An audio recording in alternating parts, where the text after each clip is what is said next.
One of the problems I ran into while researching Australia's climate policies was trying to work out exactly what our emissions and our targets actually are. No matter who you're listening to, you'll hear a lot of percentages and not very much context. A 20% reduction sounds great, but since when, and compared to what? So I did what I always do when I'm confused, and I made a graph, based on the official figures, which will hopefully clear things up for you the same way it did for me. So here are Australia's carbon emissions, from 1990 to 2007. And this is where we run into the first problem. These numbers come from an international organisation called Climate Action Tracker. They get their numbers from the reports put out by various governments, including the Australian one. So far, so good. Unfortunately, each time the Australian government puts out a new report on carbon emissions, they change the amounts that we were emitting in previous years.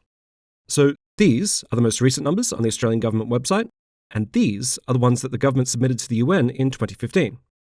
As you can see, there's a pretty big difference. Now, this isn't as weird and nefarious as it seems. All of these numbers are estimates. We don't physically measure each ton of carbon being emitted, we extrapolate based on our knowledge of what activities produce what emissions. So as time goes on and our estimates on carbon emissions gets better, we change our past emissions data to reflect that. Having said that, for most sectors, our estimates don't change very much. We've gotten pretty good at knowing how much carbon we emit. The exception to this, of course, is the land use change and forestry sector. So if we take land use emissions out of these lines, we end up with our recent data here and our 2015 estimates here. As you can see, they're basically the same. Now, I'm currently in the process of making a video about why land use emissions shouldn't be on this graph at all. But in brief, land use emissions aren't fossil fuel emissions. Land use means moving carbon from the land to the atmosphere by chopping down and burning forests, for example. Now, this is bad and we should stop doing it, but not instead of reducing our fossil fuel emissions. And that's why these numbers shouldn't be combined. If we want to stop climate change from getting worse, we need to reduce our fossil fuel emissions to as close to zero as possible. And as long as this graph adds our land use emissions to our fossil fuel emissions, it's hard to tell whether or not we're doing that. And yes, that's by design. However, since the Australian government does use land use emissions to justify their climate policies and targets, I'm going to include both lines. So this line in blue is Australia's fossil fuel emissions, and this dotted line in red is the one that the government uses, which includes land use. The first target we make is in 1997, at Kyoto. At the time, we estimated that our 1990 emissions were here, and adding our emissions from land use, they go to here, which is quite different to what we now think our emissions were in that year. Now, the first Kyoto commitment period is from 2008 to 2012, and we negotiate to emit 8% above where our 1990 emissions were. So that target is this line right here. And this is what our Kyoto emissions actually were. So this data comes from what's called the true-up numbers. Those are the numbers that Australia sent to the UN in 2014 as a final accounting for our first commitment period, which the UN then checks and verifies. And the gap between these two lines is where we get our controversial Kyoto carryover credits. But if we look at the most up-to-date data provided by the Australian government, you'll notice that this doesn't match up. The emissions with land use are significantly above the true-up numbers. And that's the same for the official numbers Australia provided in 2015 as well. So this isn't just a recent re-estimation. However, if you look at our emissions without land use, you'll see that they map pretty well onto the true-up numbers. And the same goes for our estimations in 2013 and 15 as well. What seems to have happened, and I'm waiting on someone to get back to me on this, is that the Australian government made a huge fuss to get land use emissions counted for their base year, and then didn't have to count those emissions during the first Kyoto commitment period. So that's like the equivalent of trying to lose weight, except when you do your initial weigh-in, you're wearing all of your heaviest clothes, and then 3 months later, when you check to see how well you're doing, you step onto the scales naked.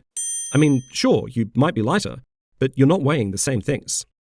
Anyway, we were allowed to be 8% above our 1990 level. If you include land use emissions for both measurements, we were actually 9% above. If you don't include land use for either, we were 31% above. It's only if you include the land use data for the base year, but not the commitment period, that you end up with the government's claim that we were only 4% above. Or, as Scott Morrison likes to put it, we beat Kyoto 1. Okay, now it starts getting more interesting. We make the second commitment pledge at Doha in 2012. I covered this a little bit in my previous video, how we're now using a sloped line for the target instead of a straight one. So if we're thinking about this the same way that we thought about the first commitment period, it's a 0.5% reduction based off a slightly updated and slightly higher version of our 1990 emissions, which is this line right here.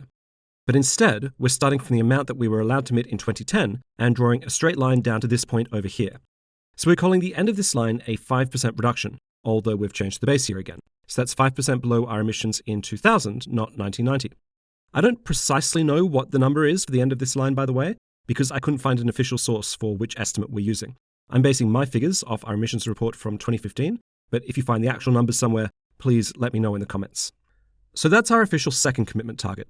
But we also make 2 conditional targets, which are these 2 lines, a 15% reduction and a 25% reduction. If you're interested in what the conditions are, you can find them here. The link is in the description. But basically it boils down to, if there's a new climate agreement which includes everyone, we'll go down to 15%, and if it's a really good climate agreement, we'll go down to 25%. All right, and here's what we actually emitted for the second commitment period. As you can see, if you include land use, our emissions have gone down a lot since they peaked in 2006. If you don't include land use, our emissions basically haven't changed. They did drop during the pandemic, and there was a slight downward trend here, which coincides to when Labour was in power. That's after they set up the carbon tax, the renewable energy target, and the Clean Energy Finance Corporation. But then they lost the election in 2013, Tony Abbott was elected, and he scrapped or watered down all of those things, and coincidentally, our emissions start going up again. You can also see that after 2014, our LULUCF emissions become negative. That is, the government thinks that we're sequestering more carbon than we're emitting through land use. This is almost definitely wrong, and it wouldn't be surprising if these numbers change drastically when Australia releases its next carbon emissions report. There also isn't a massive spike from the bushfires in 2019 and 20. I asked a climate scientist about this, and she told me that the government wrote a report saying that the fires will have a, quote, negligible impact, unquote, but she seemed very skeptical about the assumptions being made. Land emissions and removals estimates are often inaccurate, she told me.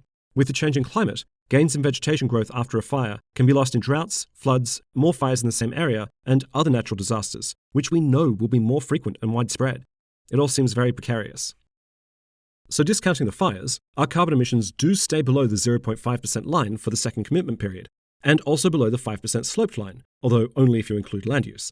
Because the Paris Agreement technically fulfills the first set of conditions we set at Doha, we should really be aiming for that 15% reduction, and we are way off. Fortunately for the government, the conditions were written in such a way that it was pretty easy to justify not having to meet them if they didn't want to, which they didn't. Okay, so now let's look at our targets moving forward, starting with the Paris Climate Agreement. By 2030, Australia has pledged to reduce its carbon emissions by either 26 or 28%. So we're drawing a line from that 5% reduction under Kyoto to one of these 2 points over here.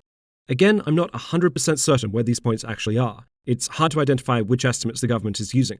I'm using the data the government provided in 2015, which is when we signed up to the Paris Climate Agreement. According to our nationally determined contribution, our budget for the next decade is one of these 2 numbers if you want to do the maths for yourself. But I tried, and it weirdly doesn't add up. We've also changed the base year again. So that's a 28% reduction compared to our emissions in 2005, not 1990. Looking at our current emissions data, this doesn't seem like a big deal, as we emitted about the same amount of carbon in each year. However, if you look at our original commitments under Kyoto, you can see that our current estimation is significantly higher than our 1997 estimation, and most of that increase is in our land use sector. We didn't have to change. The EU countries have mostly kept their original 1990 benchmarks, but it's pretty easy to see why we have. And that's why the government is able to claim that we've almost beaten our Paris targets already. It's technically true. Our emissions in 2020 were almost 20% below what they were in 2005. But all of those reductions have come from land use, which, again, shouldn't count. In real terms, our fossil fuel emissions have barely changed since 2003, and only because of the pandemic. It's also worth noting that the current government takes a lot of the credit for our land use emissions going down, despite the fact that they went down almost twice as quickly under the previous Labour government. Anyway, after 2030, our milestone is net zero by 2050. At least, that's what the government announced before the Glasgow Climate Conference. However, there's a couple of important things to note about this. First is the breakdown of where those reductions will come from. The official government plan only accounts for 85% of emissions, saying a 15% gap remains to be met through further technological improvements. And there has been no additional context as to where those improvements will come from, or whether the government is going to provide funding to find them. So this isn't a net zero target, it's actually net 15%.